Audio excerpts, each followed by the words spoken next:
If you're looking to incorporate real food into your tube feeding routine, this one is for you. My name is Hilarie and I'm a registered dietitian and blended tube feeding expert. I have a program that teaches families how to easily blend real food at home for tube feeding. One of the best things about blending food at home for tube feeding is that somebody that's fed by feeding tube is actually able to make choices about what they consume. I mean, we are what we eat, so it's so important for you to be able to select and to adhere to your dietary preferences. And a blended tube feeding diet allows for that. And I know you all are busy and you don't always have time to make food from scratch. So that's why I love Real Food Blends, because it's 100% real food for tube feeding. It allows you to take a break and you can still provide the nourishing real food that you want yourself or your tube-fed loved one to have.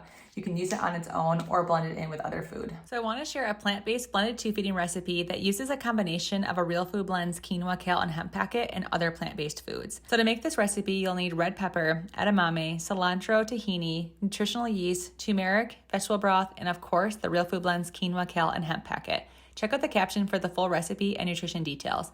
And now is the time to try this recipe because they're running a promotion on their plant-based products. Just head over to realfoodblends.com. And if you're sharing a meal with your family, these same ingredients can be used for a warm quinoa salad by mouth. Just swap out the quinoa packet for cooked quinoa.